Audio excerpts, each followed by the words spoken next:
What if I told you that this smiling young woman was about to vanish forever, not by death, but by a decision made inside her own family? Look at her face. You see joy, youth, a spark in her eyes.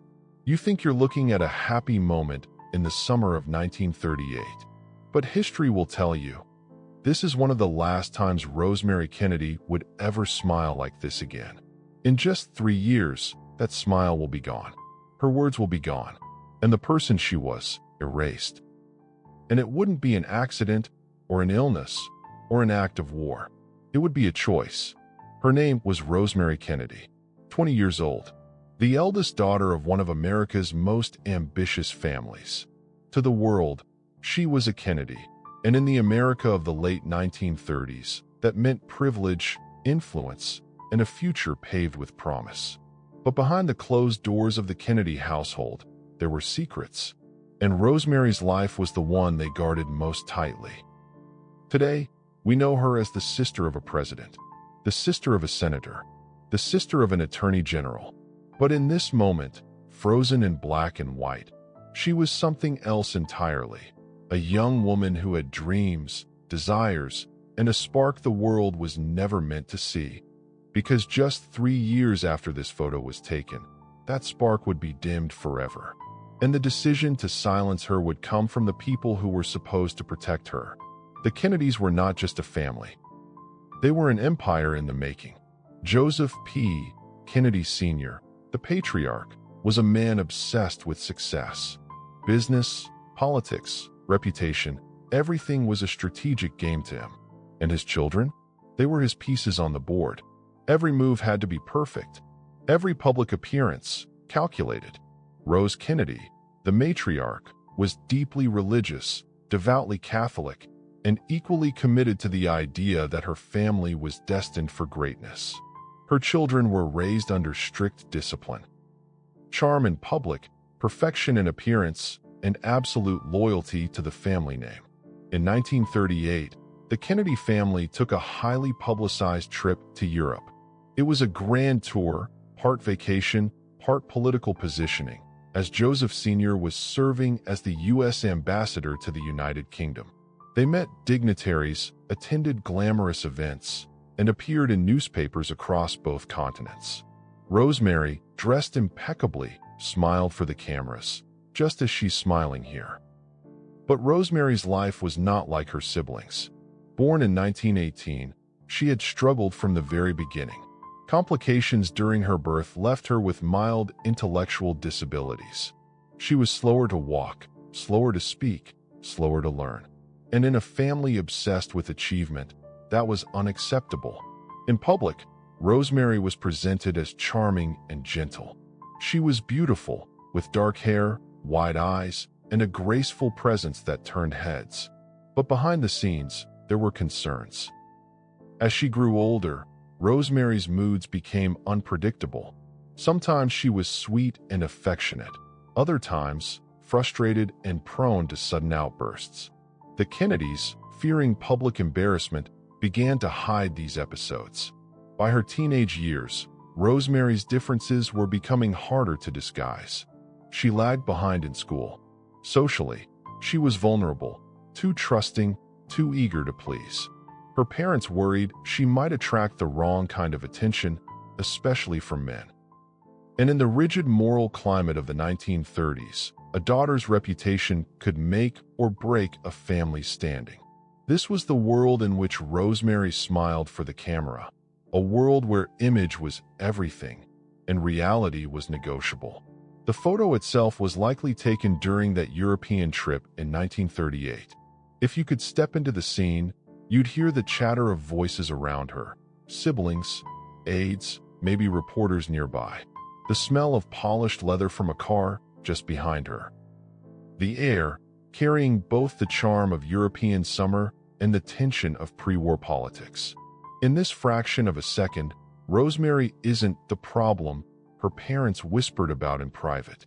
She's just a young woman enjoying herself, perhaps feeling, for once, like she belonged. And that's what makes this image haunting, because we know what's coming. By 1941, Rosemary was 23 years old. Her moods had grown more volatile. She sometimes wandered from home without permission, once even disappearing overnight.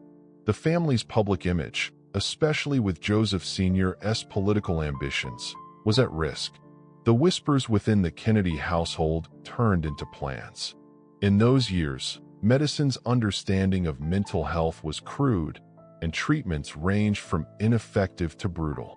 The lobotomy, a new and controversial brain surgery, was being promoted as a miracle cure for everything from depression to rebelliousness. It involved severing connections in the brain's prefrontal cortex, the part responsible for personality, decision-making, and behavior. The reality? The procedure was unpredictable, irreversible, and often devastating. But Joseph Sr. was convinced, or perhaps desperate, that this would fix Rosemary. And so, in November of 1941, without telling Rose Kennedy until afterward, Joseph Sr. authorized the lobotomy. What happened next would alter Rosemary's life permanently. Once vivacious and able to speak, read, and write simple sentences, Rosemary was left unable to walk or talk coherently. Her mental capacity was reduced to that of a toddler. She would spend the rest of her life in institutions, hidden from the public. That smile you see in this photograph, you will never see it again in her later years. In the endless archives of historical images, some photographs are just pictures, but others, like this one, are silent witnesses. They don't just show a person, they freeze the moment before everything changes. And when you know the story, they become unbearably heavy. This was Rosemary before the silence, before her voice was taken, before her life became a shadow behind institutional walls. And yet, she's smiling. What was she thinking in that moment? Was she aware of the pressures surrounding her? Did she feel free, if only for a second? Or was she, like so many of us, simply savoring a small joy without knowing it would be one of her last? To understand why this photograph exists, we have to understand the forces that stood just beyond its frame. Forces that were already shaping Rosemary's destiny long before this smile was captured. Long before the smile in that photograph, Rosemary Kennedy's story began on September 13, 1918, in Brookline, Massachusetts. She was the third child of Joseph P. Kennedy Sr. and Rose Fitzgerald Kennedy, and their first daughter. The world she was born into was one of comfort and influence. Her father was already a successful businessman with political ambitions, and her mother came from a prominent Boston family. But the night of Rosemary's birth would cast the first shadow over her life. Rose Kennedy went into labor during a nursing shortage, caused by the Spanish flu pandemic sweeping the world. The attending nurse, instead of allowing the baby to be delivered immediately, delayed the birth until the doctor could arrive. She instructed Rose to hold her legs closed to keep the baby from being born. For 2 long hours, Rosemary was trapped, deprived of oxygen. When she finally entered the world, she was alive, but something was different. In the early years, Joseph and Rose noticed their daughter was slower to reach developmental milestones. She crawled later than her brothers, spoke her first words later, and had difficulty with coordination. In a different time, in a different family, she might have been allowed to grow at her own pace. But this was the Kennedy household, where excellence wasn't just expected, it was mandatory. Joseph Sr. believed his children were destined for greatness, and anything less was a weakness to be overcome or hidden. As Rosemary grew, the gap between her and her siblings became more noticeable. While Joe Jr., Jack, and Kathleen excelled in school and sports, Rosemary struggled with reading and math. Her handwriting was shaky, her attention wandered, and she often needed instructions repeated. Teachers described her as cheerful but slow, a phrase that would follow her throughout her youth. In public, she was dressed beautifully, her hair perfectly styled, her smile warm. But at home, there were whispered conversations after she went to bed. Hushed discussions between her parents about what to do with Rosemary. Rose Kennedy, deeply religious and fiercely protective of her children, insisted on patience and structure. She believed discipline, good manners, and routine could help her daughter. Joseph Sr., however, saw Rosemary's differences as a potential threat to the family's image. He had little tolerance for vulnerability. In his world, weakness was to be hidden, not displayed. And so began a lifelong pattern. Rosemary would be shielded in public and controlled in private. Despite her struggles, Rosemary had a gentle and affectionate nature. She loved music and could play simple tunes on the piano by ear. She adored dancing and attending social events, especially with her sisters Kathleen and Eunice. These were moments when she seemed to blend in seamlessly, her laughter indistinguishable from theirs, her joy just as real. But such moments were fragile. If she became overwhelmed, confused, or frustrated, her mood could shift suddenly, leaving her parents anxious about who might be watching. The Kennedy children were raised under a demanding schedule. Sports, academics, social appearances, every aspect of their lives was choreographed. For Rosemary, keeping up was exhausting. She often fell behind in schoolwork, and the pressure to match her siblings left her frustrated. By the time she reached adolescence, her differences were impossible to ignore. Joseph Sr. began seeking specialized education for her, hoping to improve her academic performance. She was enrolled in a series of schools and programs, some of them far from home. Each change meant a new environment, new teachers, and new classmates, and for Rosemary, more reminders that she wasn't like the others. There was a tenderness to Rosemary that set her apart in a family of fierce competitors. She was kind to strangers, quick to compliment, and eager to help. But she was also vulnerable to being taken advantage of.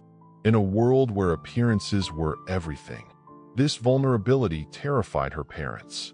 Rumors or scandals could ruin political ambitions. And so, even as a teenager, Rosemary's independence was quietly curtailed. She was rarely allowed to be alone with young men. Her outings were supervised, and her letters home from school were sometimes reviewed before being shared with the family. Yet despite the restrictions, Rosemary yearned for the same freedom her siblings enjoyed. She loved beautiful clothes, elegant parties, and the excitement of travel. When the family went sailing or spent summers at their Hyannisport compound, she joined eagerly, smiling for the cameras and charming guests. Photographers captured her in white dresses and wide-brimmed hats, the very picture of a young woman coming into her own. Those who met her in passing might never guess the depth of her struggles. There was one place where Rosemary seemed to find true peace: the convent school she attended in England during her father's ambassadorship. The nuns were patient and kind, offering her structure without cruelty. She attended dances, went on walks in the gardens, and even wrote letters describing her happiness there. For a brief period, it seemed she had found a rhythm that worked for her, away from the relentless comparisons to her siblings. But that peace would not last. When the family returned to the United States in 1940, Rosemary's life once again fell under the tight control of her father. In her early 20s, Rosemary's emotional outbursts became more frequent. Some were mild: sulking, pouting, refusing to participate in activities, but others frightened the family. There were times she would leave the house without telling anyone, wandering alone for hours. Once, she disappeared overnight, sending her parents into a panic.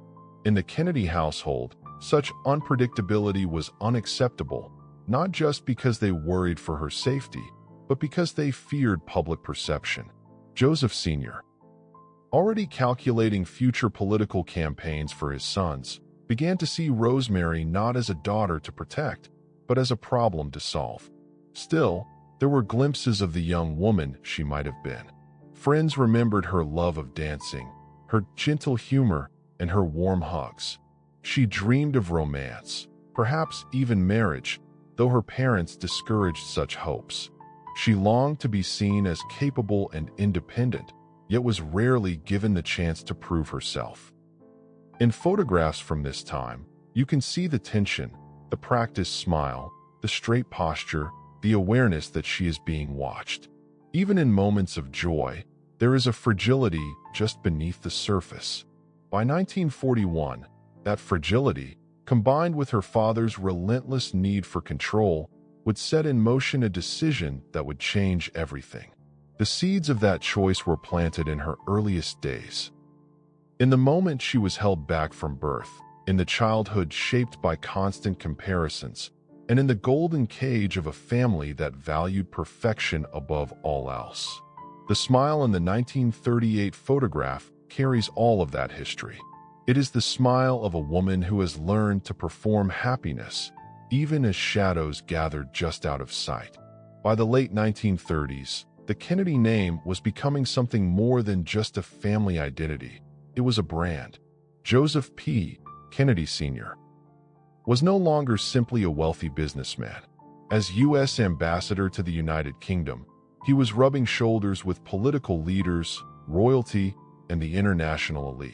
His children were expected to reflect that prestige at all times. Every dinner, every photograph, every handshake was an opportunity to strengthen the Kennedy image. And that meant there was little room for imperfection. In public, Rosemary Kennedy played her part well. She dressed impeccably, her dark hair styled in soft waves, her posture elegant. At receptions and public appearances, she smiled politely, shook hands, and followed the rhythm of polite conversation. She was, by all outward appearances, another charming Kennedy daughter. But behind closed doors, the effort it took for her to maintain that image was immense. Her siblings could speak effortlessly on politics, sports, or current events. Rosemary often struggled to follow the rapid shifts in conversation. She relied on rehearsed phrases, small talk she had been coached on, and the comforting presence of her sisters to keep her grounded. The family's 1938 European trip was a turning point. The Kennedys were photographed everywhere they went, touring historic landmarks, attending official ceremonies, mingling with diplomats. The British press adored them. Rosemary, in particular, drew attention for her beauty and poise. Articles described her as radiant and graceful, reinforcing the illusion that she was every bit as polished and capable as her sisters Kathleen and Eunice. For a moment, the gap between perception and reality seemed to vanish. But within the Kennedy household, there was a quiet undercurrent of worry. Rosemary's teachers and caregivers had long noted her difficulties with academic work and her tendency toward mood swings. While she could be sweet and affectionate, she could also become frustrated or anxious without warning. These moments were carefully hidden from the public eye. If a photographer appeared, Rosemary was quickly brought to her most composed state. If a social situation became overwhelming, a family member would discreetly guide her away. The goal was simple: keep the public from suspecting anything was wrong. It wasn't just about pride, it was about politics. Joseph Sr. was already mapping out the political futures of his sons, especially Joe Jr., who was expected to become president one day. Any hint of scandal or weakness in the family could be used against them. And in the unforgiving climate of 1930s and 1940s America, intellectual disabilities were often misunderstood, stigmatized, and cruelly judged. For the Kennedys, maintaining their image meant controlling every narrative, including Rosemary's. Despite the constant oversight, Rosemary found moments of joy. She loved attending dances, where music seemed to unlock something inside her. Moving to the rhythm allowed her to relax, to forget the careful composure she had to maintain. Friends remembered her as a graceful dancer, quick to smile when a song she loved began to play. She was also deeply affectionate toward children, often helping to care for younger cousins or family friends' children. In these moments, she wasn't performing. She was simply being herself. During her time in England, Rosemary's happiest days seemed to be spent at the convent school run by the Sacred Heart nuns. The sisters treated her with patience and dignity, allowing her to develop at her own pace. She participated in sewing classes, religious studies, and small social gatherings. The structure and kindness she found there gave her a sense of belonging she rarely felt elsewhere. In letters home, she wrote warmly about her teachers, the gardens, and the peaceful routine of the school. For a brief period, Rosemary's life had a balance, a place where she could succeed without constant comparison to her siblings. But the family's return to the United States in 1940 disrupted that stability. Once back under her father's watchful eye, Rosemary was again thrust into the highly visible, highly demanding Kennedy lifestyle. The social calendar was relentless. Public appearances were unavoidable, and though she tried, the pace and pressure began to wear her down. Her emotional outbursts became more frequent, and her frustration more visible. For Joseph Sr., these incidents were not just personal concerns, they were political liabilities. In private, Joseph Sr. began discussing solutions with doctors. At the time, mental health treatment was primitive and often dangerous. Institutions for people with developmental or psychiatric conditions were overcrowded and underfunded, with conditions that were frequently inhumane. For wealthier families, there were private care options, but these came with the same underlying goal: control the patient's behavior, often through heavy sedation or experimental treatments. By 1941, one such experimental procedure had begun attracting attention in medical circles: the lobotomy. Developed in the 1930s, it was marketed as a groundbreaking cure for a wide range of mental and emotional disorders. Surgeons claimed it could calm agitation, reduce mood swings, and make patients easier to manage. In reality, it was a crude and dangerous surgery that severed connections in the brain's frontal lobes, often leaving patients permanently impaired. Joseph Sr. began reading about the procedure. To him, it must have seemed like an answer, a way to fix Rosemary's mood swings and impulsive behavior without sending her to a public institution. But the truth was far more sinister. The lobotomy did not heal, it erased. It stripped away parts of a person's personality, often leaving them dependent for life. Rose Kennedy, by some accounts, was not consulted about the decision until it was too late. She believed her daughter could be helped with patience and structure. Joseph Sr., however, was convinced that decisive action was necessary, and he was not a man accustomed to waiting. In the months leading up to the fateful operation, Rosemary's life seemed outwardly unchanged. She attended family gatherings, smiled for photographs, and participated in social events. But behind those images was a growing tension, a sense that something was being planned. Rosemary herself may have sensed it, though no one could have prepared her for what was to come. The photograph from 1938 now stands as a kind of memorial to the woman she was before. In it, she is confident, poised, and very much alive. The years between that moment and the surgery would see her caught in the tightening grip of her father's ambition and the era's ignorance about mental health. And as the Kennedy family's public star continued to rise, one of its own was quietly being pushed toward an irreversible fate. By 1941, the United States was on the brink of entering World War II. The Kennedy family's political aspirations were still very much alive, though Joseph P. Kennedy Sr.'s own political career had faltered after controversial remarks about Britain's chances in the war. His focus shifted almost entirely to his children, especially his sons, whose futures he planned with military precision. Every detail of their lives, and the lives of their sisters, was measured against how it might affect the family's reputation. And Rosemary, now 23, was becoming increasingly difficult to fit into that picture. Her emotional volatility had grown harder to manage. Friends and relatives recalled incidents where she would abruptly leave gatherings or retreat into angry silence without explanation. At other times, she would erupt in sudden bursts of energy, talking loudly or behaving in ways her parents considered inappropriate for a young woman of her standing. For Joseph Sr., These episodes were more than just personal concerns. They were liabilities in a family narrative built on perfection. The medical world of the early 1940s offered few humane solutions for individuals with developmental disabilities or mood disorders. Psychotropic medications did not yet exist. Therapeutic approaches were in their infancy.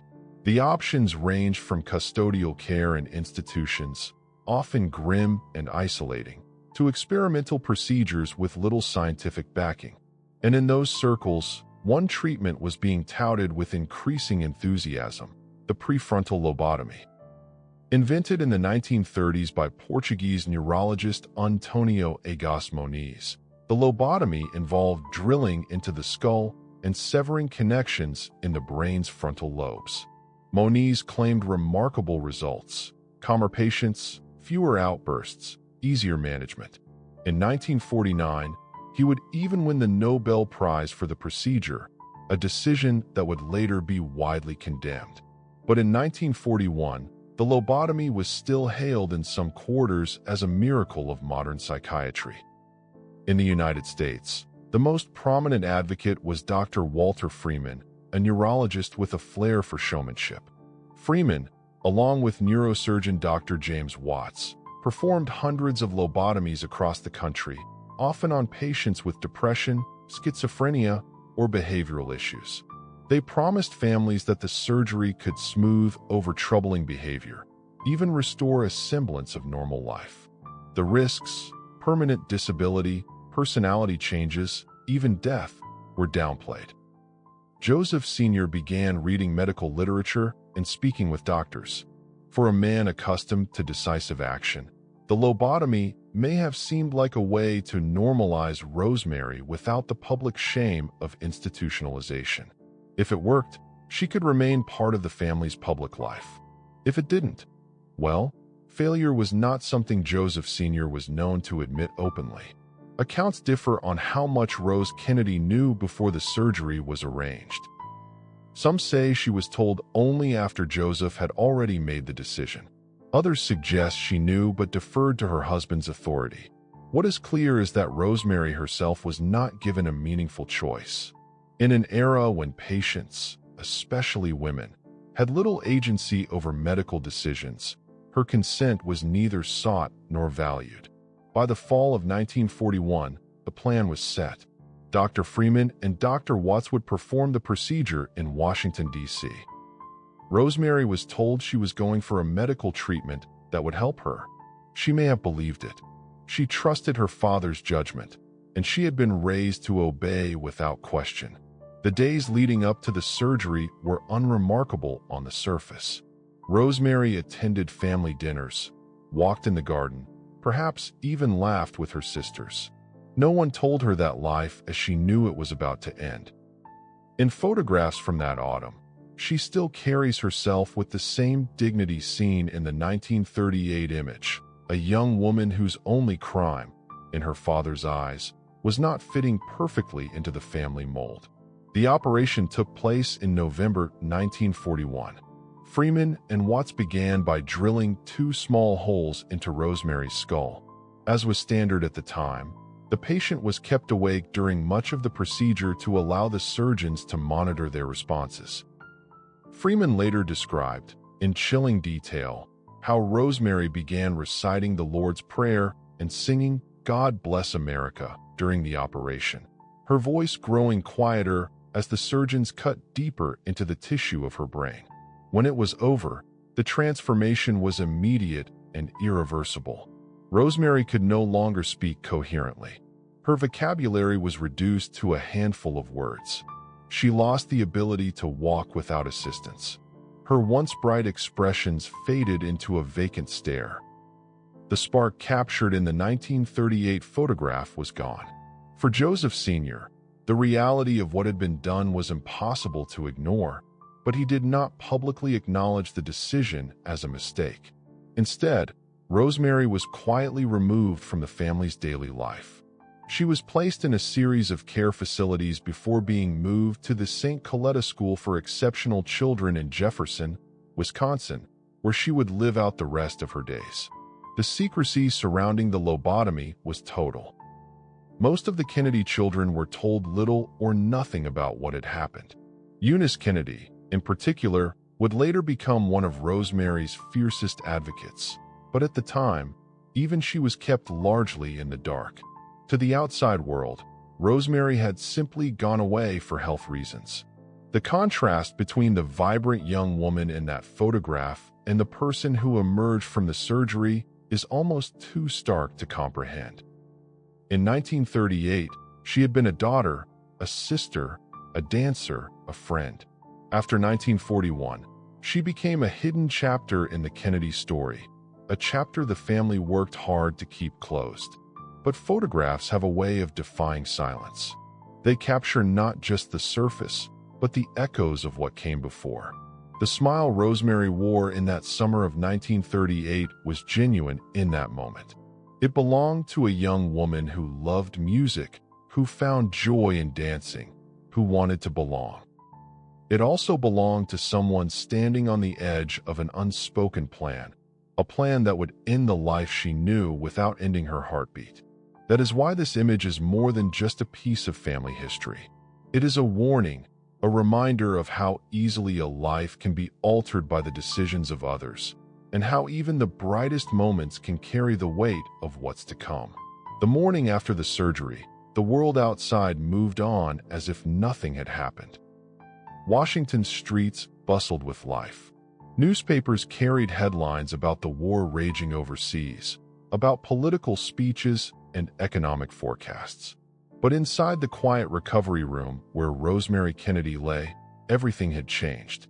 The woman who had walked into the operating room the day before was gone. In her place was someone who could no longer form complete sentences, who looked at her surroundings with confusion, and who struggled to move her limbs in coordinated ways. The doctors told Joseph P. Kennedy Sr. that the procedure had worked in the sense that Rosemary was now calmer, less prone to outbursts. But the price was everything else: her independence, her abilities, her future. She would never again live on her own, hold a job, or engage in the social life she once loved. She could not return to her sister's side at dances, nor to the conversations that once brought her joy, even if she only half understood them. The confident young woman in the 1938 photograph was gone, her mind altered beyond repair. Joseph Sr. did not linger in that room for long. He was not the type of man to dwell on consequences. The operation had been his decision, and now it was done. His focus turned immediately to what came next, controlling the narrative, containing the potential damage to the family's reputation. Rosemary's condition was not to be discussed outside a very small circle. The official story, if anyone asked, was that she had ongoing health issues and required private care. Rose Kennedy's reaction was far different. For a devout Catholic mother who had prayed over her daughter's challenges for years, the truth of what had happened was devastating. She was not just losing a daughter's companionship. She was losing the chance to see her grow into the life she might have had. The pain was compounded by the knowledge that she had not stopped the surgery, that in the family hierarchy, her voice had been secondary to her husband's authority. In the weeks after the operation, Rosemary's rehabilitation was minimal. Physical therapy at the time was rudimentary, and there was no structured program to help her regain lost skills. Her speech remained severely limited. She struggled with basic tasks like feeding herself or dressing without assistance. The bright expressions that once lit up her face were replaced by a neutral, almost childlike gaze. She no longer danced. She no longer played piano. She no longer initiated conversation. The Kennedy household adjusted quickly, but not in a way that brought her back into the fold.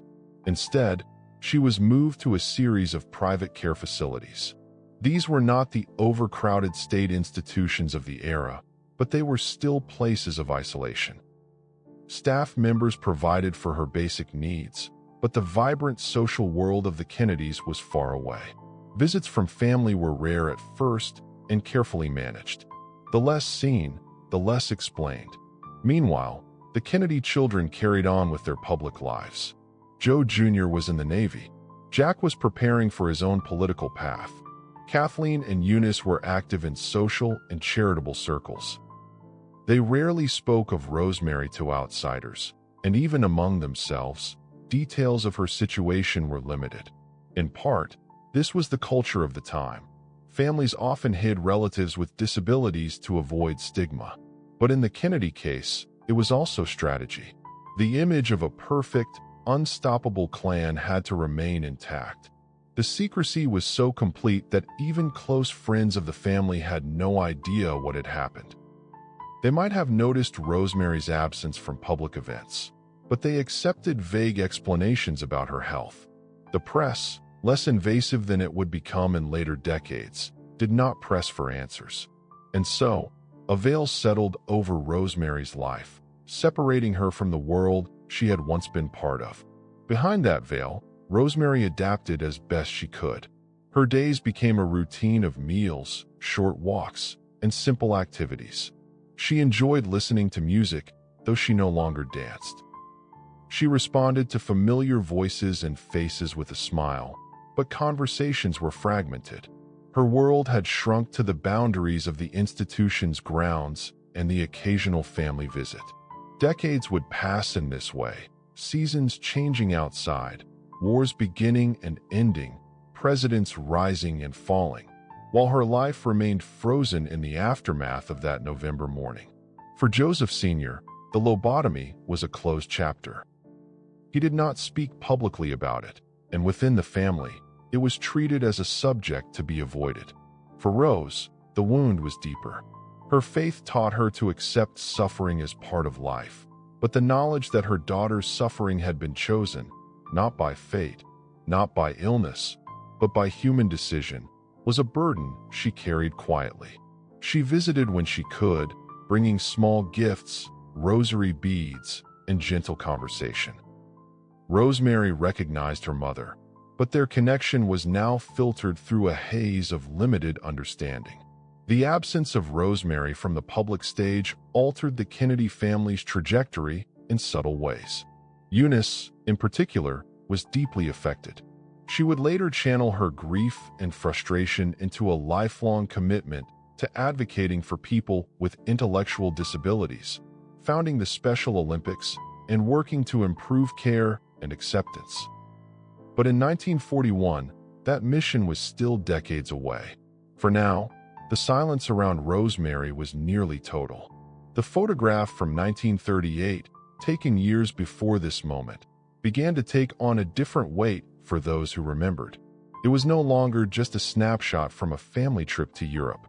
It was a reminder of the young woman who had once stood in the sun, smiling, unaware that her life would soon be altered beyond recognition.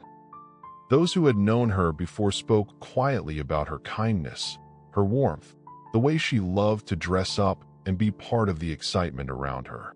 In their memories, she remained 20 years old, frozen in that moment of promise. And yet, the truth of what had happened was never fully hidden from history. Pieces of the story would eventually emerge, first in whispers, then in memoirs and investigative articles. But in the years immediately following the lobotomy, the Kennedy family's ability to manage their public image kept the details buried. Rosemary's voice had been taken away, and with it, her chance to tell her own story.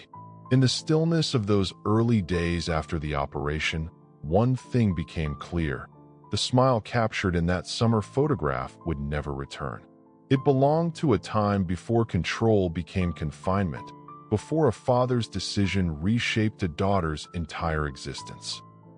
And as the world outside raced forward, Rosemary remained in the shadow of that choice, living a life defined not by who she had been, but by what had been done to her. The 1940s moved quickly. The United States entered World War II. American sons were drafted, battles were fought across oceans, and the Kennedy family name continued to rise in prominence. Joe Jr. became a Navy pilot. Jack served in the South Pacific, surviving a harrowing incident that would later become part of his political legend. Kathleen married into British aristocracy. Eunice began to carve her own path, and Rosemary disappeared from public life. Her absence was noticeable but never openly explained. When people asked where she was, the answers were vague. She was resting, she was in a special school, she was not feeling well. In an era without social media, without the constant scrutiny of paparazzi, these answers were enough to satisfy curiosity. Few questioned further. The Kennedy charm, combined with their growing political importance, acted like a shield. Meanwhile, Rosemary was transferred to the St. Coletta School for Exceptional Children in Jefferson, Wisconsin. St. Coletta's was a private Catholic institution run by the Sisters of St. Francis of Assisi. It sat on a sprawling rural property, far from the noise and eyes of Boston or Washington.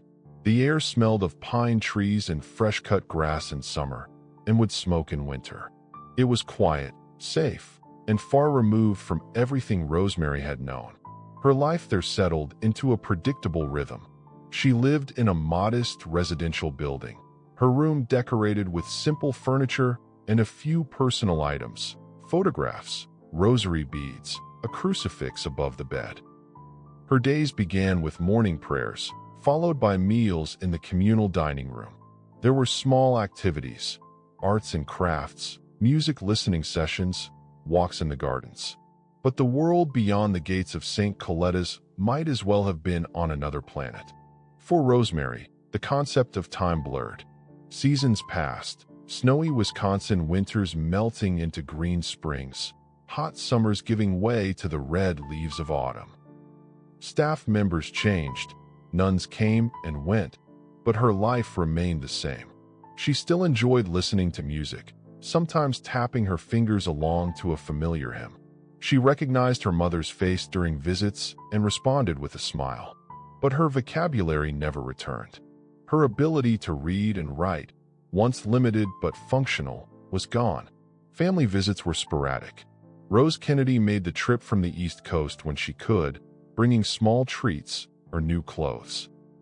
Her siblings rarely came, occupied with their own growing responsibilities and public roles. For many years, some of them did not know the full extent of what had happened to her. The secrecy had been so complete that even within the family, the truth was fragmented. Outside St. Coletta's walls, the Kennedy myth was in full bloom. The 1950s saw Jack elected to Congress, then the Senate. He was handsome, charismatic, and carried the aura of wartime heroism. The press adored him. Eunice became a driving force in public service and social causes. Bobby entered politics. Teddy followed. They were the golden family of American politics. Young, beautiful, influential. And somewhere in rural Wisconsin, their sister lived in obscurity. As the Kennedy name grew, the decision to keep Rosemary hidden became even more entrenched. The family's public image was polished to perfection, every flaw carefully managed or erased. In speeches and interviews, the siblings spoke warmly of family values, unity, and faith. Rosemary was rarely, if ever, mentioned.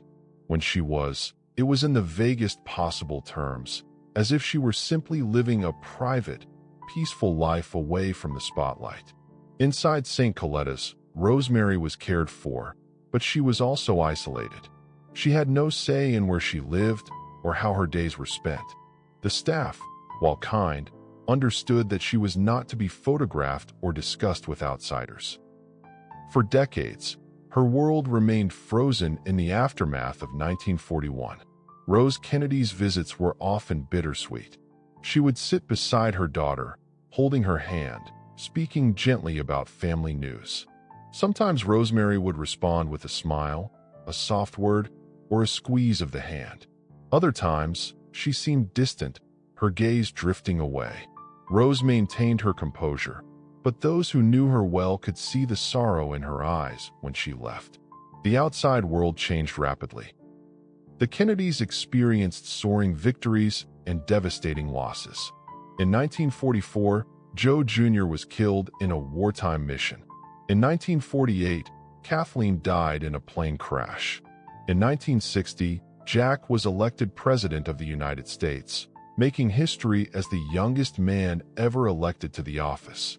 But even on Inauguration Day, when the world watched the Kennedy family with admiration and envy, Rosemary was not there. Her existence remained a quiet truth kept far from the cameras. In 1961, a shift began.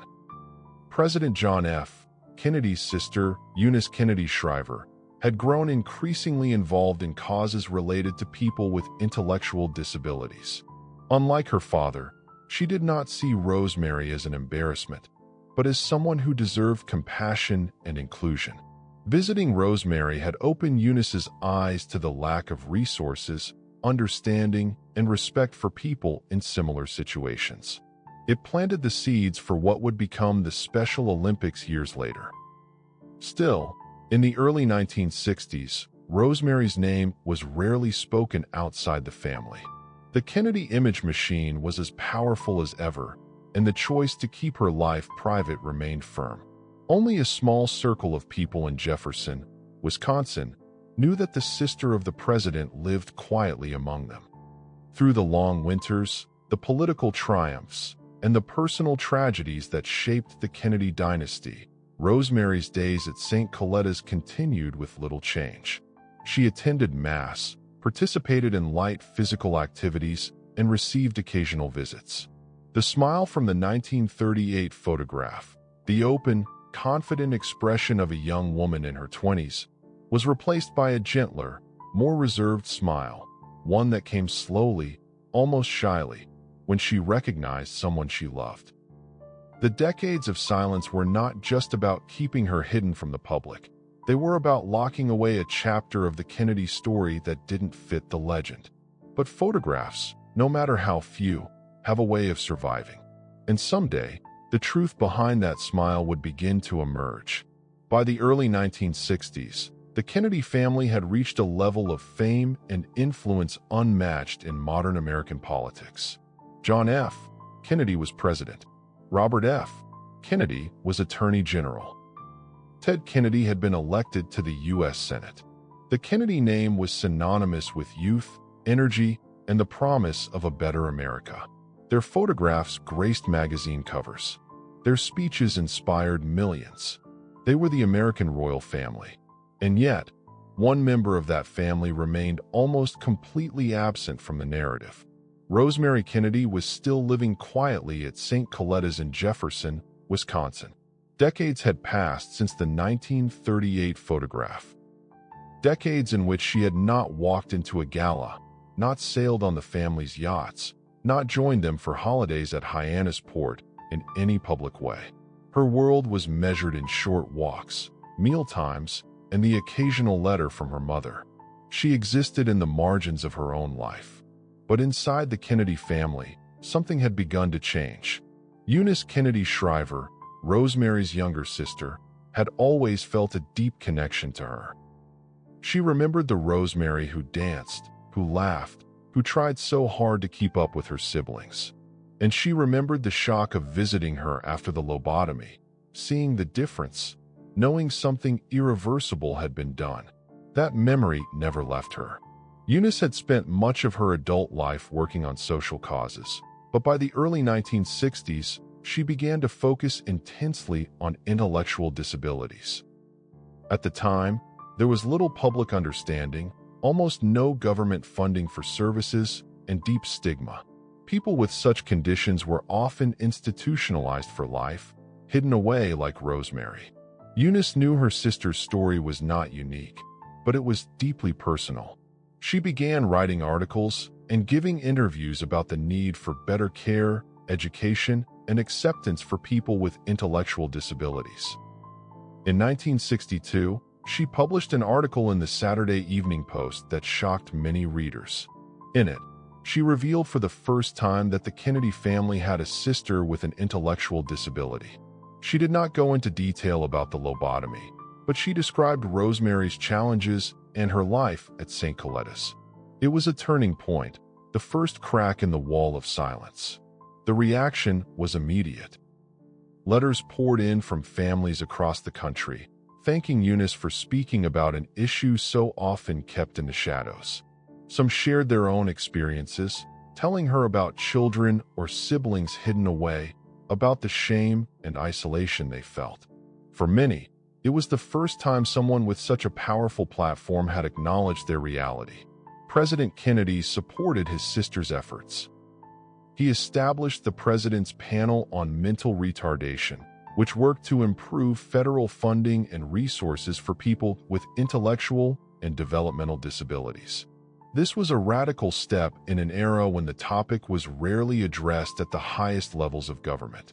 In 1968, Eunice founded the Special Olympics, inspired by her belief that people with intellectual disabilities deserved opportunities to compete, to be celebrated, and to be part of their communities. Rosemary could not participate, but the movement carried her spirit. Eunice often said that her sister was the reason she had dedicated her life to this cause. Without Rosemary, there might never have been a Special Olympics. Still, even as Eunice championed inclusion publicly, the full truth of Rosemary's story remained guarded. The word lobotomy was almost never spoken in connection to her.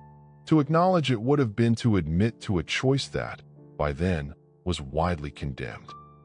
The family maintained that Rosemary had suffered complications from a medical procedure, a vague phrase that left much unsaid. Meanwhile, at St. Coletta's, Rosemary's life continued in its quiet pattern. She received more frequent visits from Eunice, who would bring her small gifts, chat with her, and walk with her on the institution's grounds. Sometimes Rosemary would smile and hold her sister's hand for long stretches, a silent connection that needed no words. Other times she seemed distant, lost in her own thoughts. But Eunice never stopped coming. The photograph from 1938 took on new meaning for Eunice during these years. To her, it wasn't just a picture from the past. It was a reminder of who Rosemary had been before decisions were made for her. It was proof that she had once lived a fuller life, one with choices, even if limited. Every time Eunice saw that picture, she was reminded of why she was fighting. The public began to see glimpses of Rosemary again, but only in carefully controlled ways. The Kennedy family allowed occasional mentions in articles about their charitable work. There were no candid photographs, no television appearances, no public reunions. Rosemary remained a private figure, her life largely invisible except to those who loved her directly. As the 1970s approached, the stigma surrounding intellectual disabilities began to soften, thanks in no small part to Eunice's work. The Special Olympics grew, drawing athletes from around the world. Public schools began introducing special education programs. Advocacy groups pushed for better funding and legal protections. And while Rosemary could not personally take part in these changes, she was the quiet spark behind them. But for all the progress, the truth remained complicated. The Kennedy family's choice to keep Rosemary's life so private meant that her voice was never part of the movement she inspired. She could not tell the world what had been done to her, could not share how she felt about the life she had been given. Others spoke for her, with love, but also with the careful boundaries of a family still wary of exposing its past. In the halls of St. Coletta's, Rosemary was simply Rosie to those who cared for her. They saw her not as a political figure or a symbol, but as a woman who loved music, who enjoyed sitting in the sun, who sometimes giggled unexpectedly at a small joke. They knew the gentleness in her, the patience she had developed over decades of living within a narrow world. And for them, the famous last name was just a footnote. The silence that had begun in 1941 was no longer absolute, but it still hung over Rosemary's life like a shadow. The 1938 photograph remained one of the few public images of her as an adult before the lobotomy. In it, she was young, confident, and alive in a way she would never be again. And as the Special Olympics grew and public attitudes shifted, that photograph became, for those who knew the full story, both an inspiration and a reminder of the cost of ignorance. By the late 1970s, Rosemary Kennedy had been living at St. Coletta's for more than 3 decades. She had watched the seasons change countless times from the same windows, walked the same garden paths, and greeted the same circle of nuns and caregivers who formed her world. For much of that time, her siblings' visits had been infrequent, not out of indifference, but because of the unspoken boundaries and secrecy that had surrounded her since the day of the lobotomy.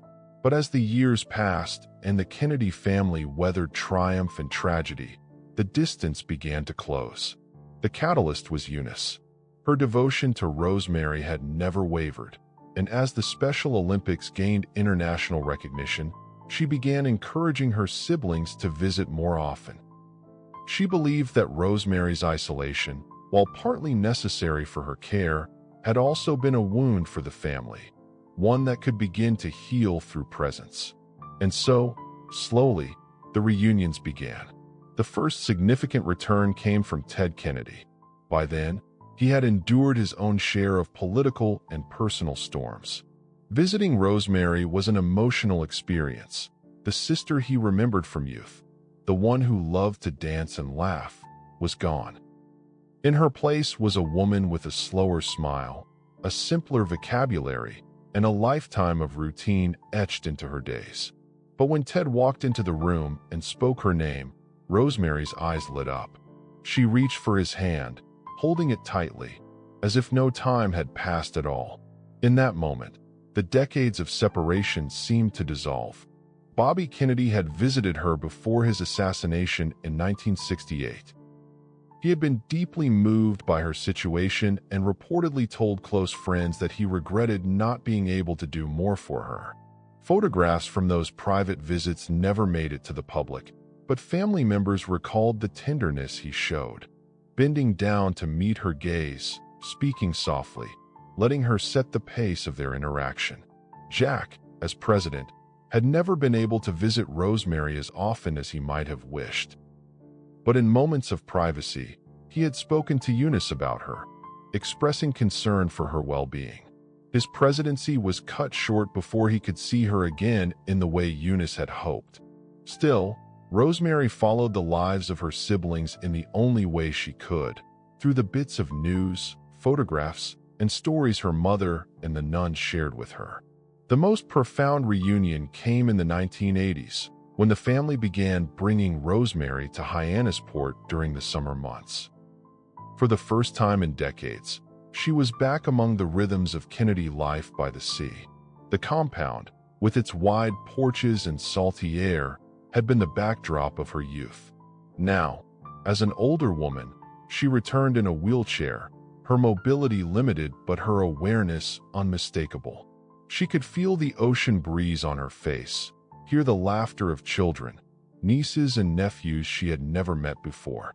Those family summers were carefully arranged. Rosemary was surrounded by people she trusted. Eunice, her mother Rose in her final years, and caregivers from St. Coletta's who knew her routines. She was not thrust into the chaos of large gatherings, but rather brought into smaller, more intimate settings where she could connect. And connect she did. She would hold a baby in her arms, stroke its hair, and hum softly. She would sit in a chair on the porch, listening to her siblings talk, smiling at familiar voices.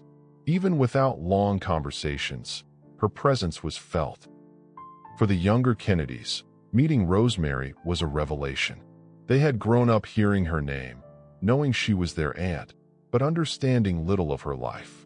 Now, they could see her face, feel her hand in theirs, and recognize that she was as much a part of the family as any of them. Her condition did not define her in those moments. Her warmth did. Rose Kennedy, in her later years, cherished these reunions. She would sit beside Rosemary, holding her hand as she had when Rosemary was a child. The sight of her daughters together, even after all that had passed, brought her a quiet comfort. Rose had lived long enough to see her family achieve extraordinary things, but also to endure devastating losses. Having Rosemary close again was a small restoration of something she had lost decades earlier. Eunice remained the driving force behind these connections. She understood that Rosemary's life could never be what it had been, but she believed it could still be rich in love and dignity. She made sure her sister's care at St. Coletta's remained the highest quality possible. She advocated for her without fanfare, securing resources, medical attention, and companionship. And she continued to link Rosemary's legacy to the broader movement for disability rights, making it clear that her sister's life had meaning far beyond the walls of the institution. For Rosemary, these reunions were more than just visits. They were reminders that she was not forgotten. The human mind, even when altered, can hold on to emotion in ways science still struggles to explain. She might not have been able to recount the exact details of her siblings' achievements, but she knew love when she felt it. She recognized voices, responded to kindness, and returned affection with a squeeze of the hand or a quiet laugh. The 1938 photograph, once a symbol of the life Rosemary lost, began to take on a new layer of meaning for the family.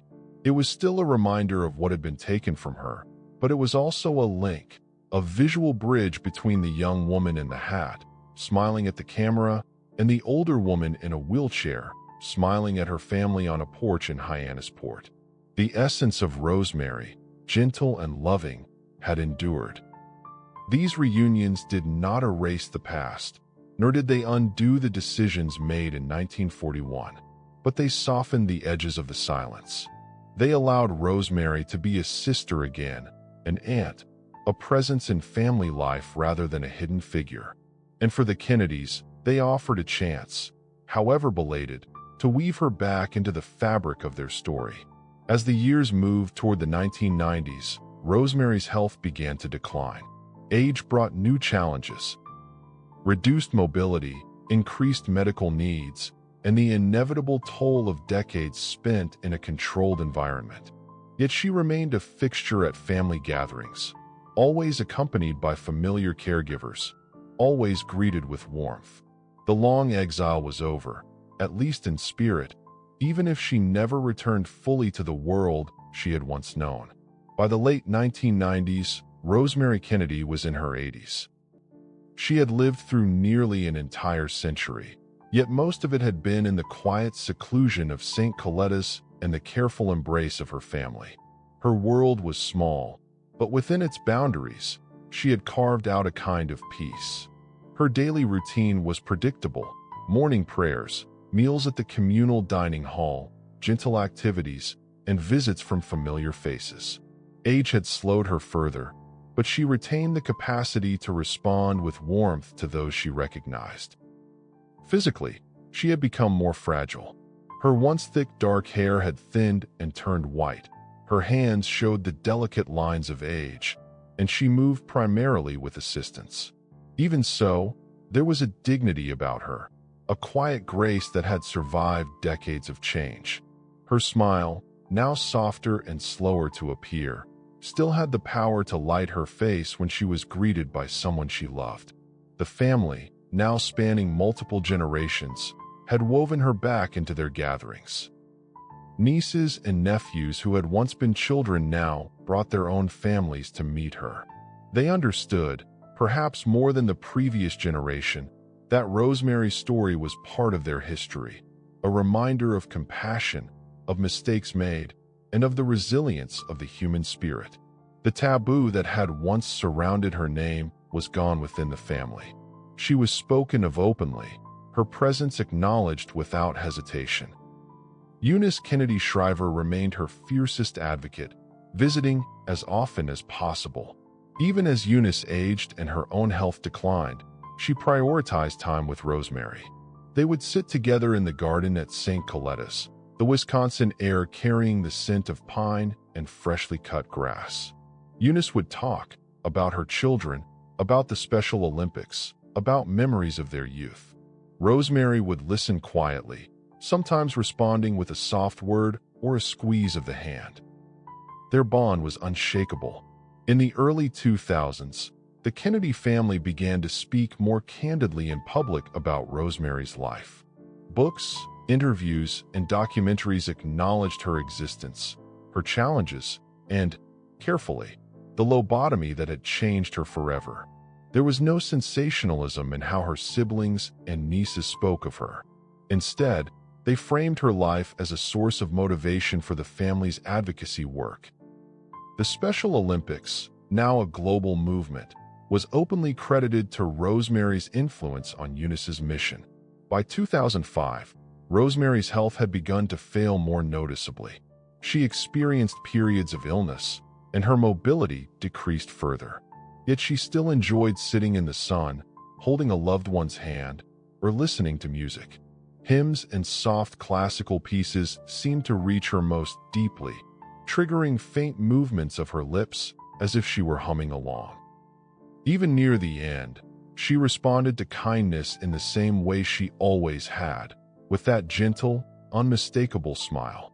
Her final months were spent surrounded by family and the devoted caregivers who had been part of her life for years. The Kennedy clan, so often spread across the country and the world, made the journey to Wisconsin in turns to be with her. They brought photographs, told stories, and played music she loved. In those moments, Rosemary was not the hidden sister, the patient, or the symbol. She was simply Rosie, beloved, cherished, and present. On January 7, 2005, Rosemary Kennedy passed away at the age of 86. She died with family by her side. The news was met with an outpouring of public condolences, but also with a wave of reflection on her life. For many who had followed the Kennedy story for decades, her death brought a deeper awareness of the family's private history and the role she had played in shaping their legacy of advocacy. Her funeral was held at Our Lady of Mount Carmel Church in Cedar Rapids, Iowa. Photographs from that day show her surviving siblings, nieces, and nephews gathered together, a family visibly touched by loss. Eunice, frail but determined, attended to say goodbye to the sister who had inspired so much of her life's work. Rosemary was laid to rest in Holyhood Cemetery in Brookline, Massachusetts, alongside her parents and other members of the Kennedy family. The return to her birthplace closed a circle that had begun in 1918, a life that had seen the heights of privilege, the depths of medical tragedy, and the quiet dignity of endurance. Her legacy did not end with her burial. The Special Olympics continued to grow, impacting millions of athletes worldwide. Eunice's public acknowledgement that Rosemary was the inspiration behind it all ensured that her story would not be forgotten. In time, historians and biographers examined her life more openly, using it as a lens through which to view the changing attitudes toward intellectual disabilities and mental health in the 20th century. The 1938 photograph remains one of the most striking images of Rosemary Kennedy. In it, she is 20 years old, her eyes bright, her expression full of life. It captures not only the woman she was before the lobotomy, but also the person her family remembered, gentle, kind, and eager to belong. For those who knew the truth, the image carries both beauty and sorrow. It is a reminder of what was lost, but also of what endured. In the years since her death, Rosemary's story has been told in books, documentaries, and museum exhibits. Her life has become a testament to the dangers of medical overreach, the cruelty of societal stigma, and the enduring strength of familial love. While she never had the voice to tell her own story, those who loved her have done so in her stead, not with pity, but with respect. Rosemary Kennedy's life was not the one she might have chosen had she been given the chance. But it mattered. It mattered to the millions of athletes who have found joy and purpose through the Special Olympics. It mattered to the families who saw in her story a reflection of their own hidden struggles. And it mattered to the Kennedys themselves, who learned, some too late, that love should never be conditional on perfection. In the end, Rosemary's life is a reminder that behind every photograph is a human story, and that sometimes the truest legacies are born not from the public spotlight, but from the quiet persistence of love. There is something about a single photograph that can hold an entire life inside it. For most people, A picture is just a moment, a snapshot of a day, a smile, a gesture. But for Rosemary Kennedy, the photograph taken in 1938 has become more than just a captured instant. It is the last time the world would see her as she was, confident, poised, and filled with a quiet spark that, at the time, no one thought could be extinguished. In that image, she leans slightly forward, her eyes lit with amusement. Her lips curve into a smile that feels both playful and serene. The tilt of her hat, the neatness of her attire, the way she holds herself, all speak of a young woman who belongs in that moment, who is part of the world around her. It is easy to imagine that she had plans for the evening, that she was looking forward to music, conversation, perhaps a dance. And perhaps she was. But the true power of the photograph is what it hides. The viewer cannot see the layers beneath that smile, the struggles she had already endured, the quiet whispers about her differences, the unrelenting expectations of the Kennedy family name. They cannot see the decisions being formed in the mind of a father who believed image was everything, or the medical ideas of an era that promised cures without understanding the costs. The photograph is a portrait, but it is also a curtain, hiding the storm that was about to break. When we look at it now, with the knowledge of what came after, the smile becomes something else. It becomes a kind of defiance. Not intentional, perhaps, but preserved by history as a testament to who Rosemary was before others decided who she would be. It is the smile of someone standing on the edge of a cliff, unaware that the ground is about to give way. For the Kennedy family, the photograph has carried many meanings over the years. For Rose, it may have been a reminder of the daughter she lost not to death, but to a decision she could not undo. For Eunice, it was a call to action, a symbol of why she fought so hard for people with intellectual disabilities, why she believed in their potential when so much of the world refused to see it. For her brothers, it may have been a quiet regret, a glimpse of the sister they knew only in fragments after 1941. The image has also outlived the myths and the secrecy. In the decades after Rosemary's death, as her story became more widely known, the photograph began to appear in articles, documentaries, and exhibitions. Viewers who had never heard her name before were drawn to it, to the warmth in her eyes, to the elegance of her presence, and to the tragedy of knowing what came after. It invites questions. Who was she? What happened? Why? And in seeking those answers, people find not only Rosemary's story, but a window into the history of how society treated those who were different. There is a haunting duality in the image. On one hand, it is filled with life. On the other, it is heavy with the weight of what is to come. It captures the paradox of Rosemary's existence.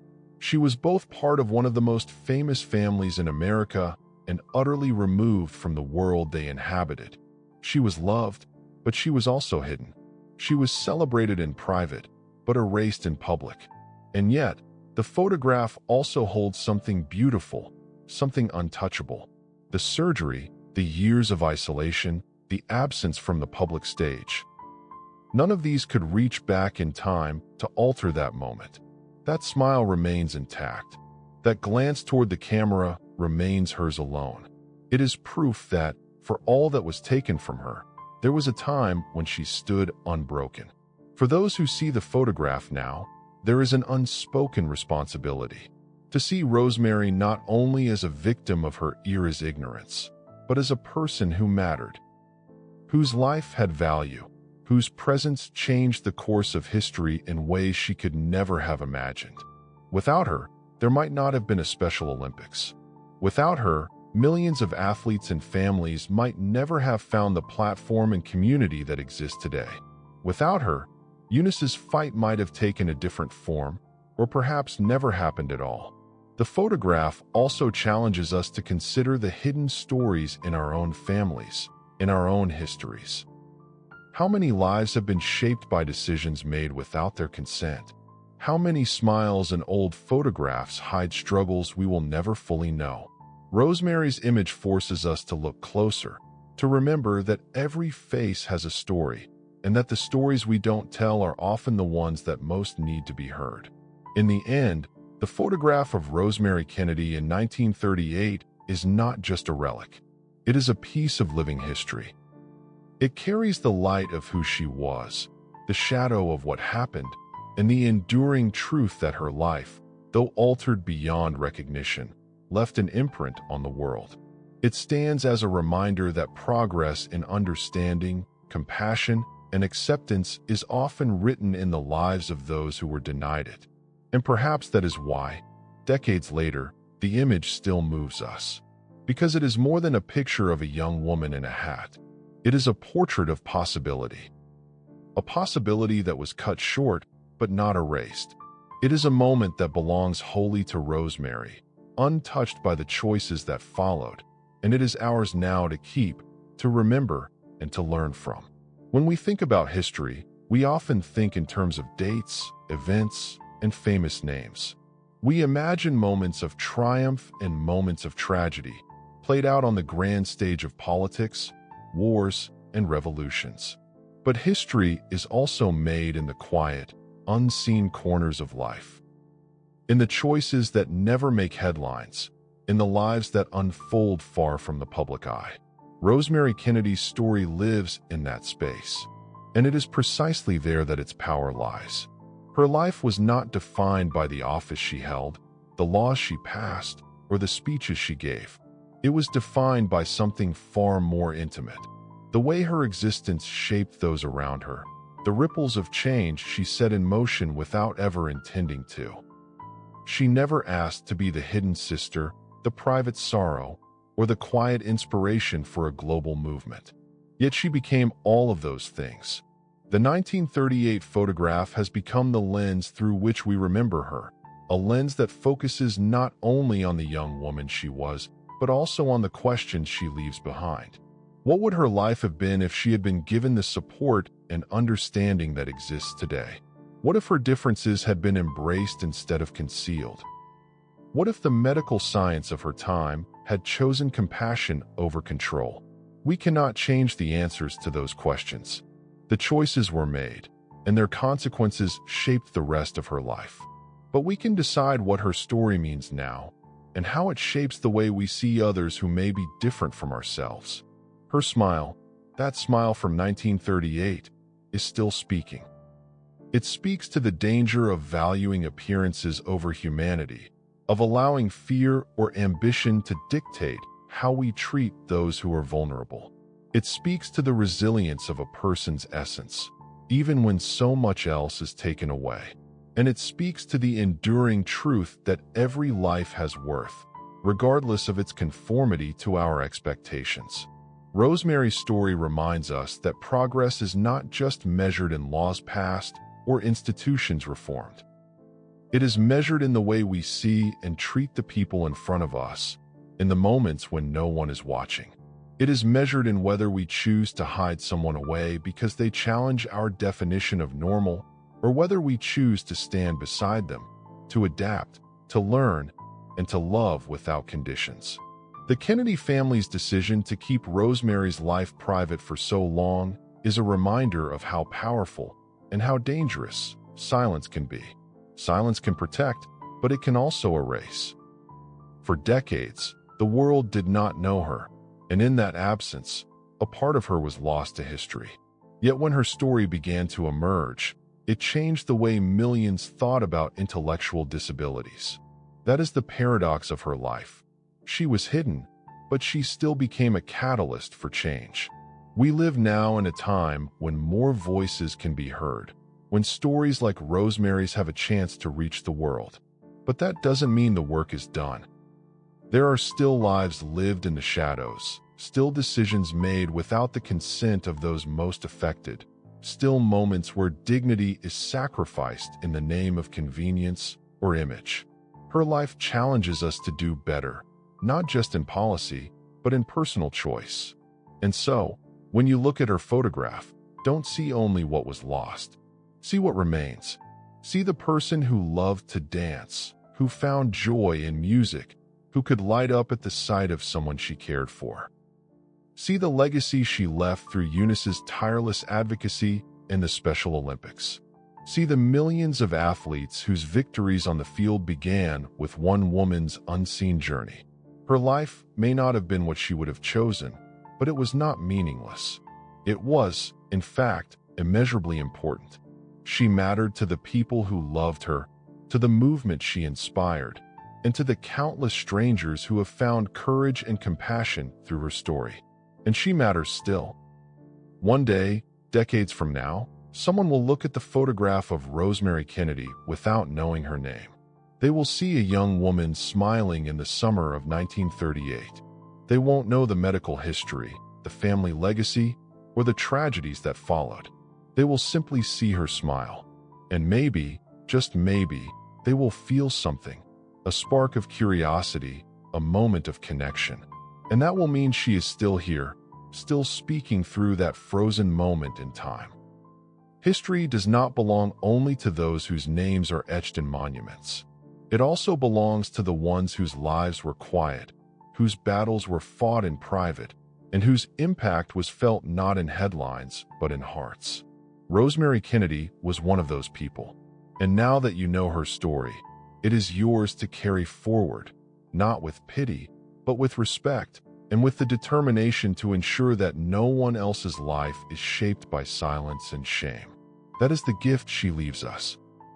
Not a neat lesson, not a simple moral, but a challenge to look closer, to listen more, and to hold space for every kind of life. Because sometimes the most powerful stories are the ones that begin with nothing more than a smile that still speaks.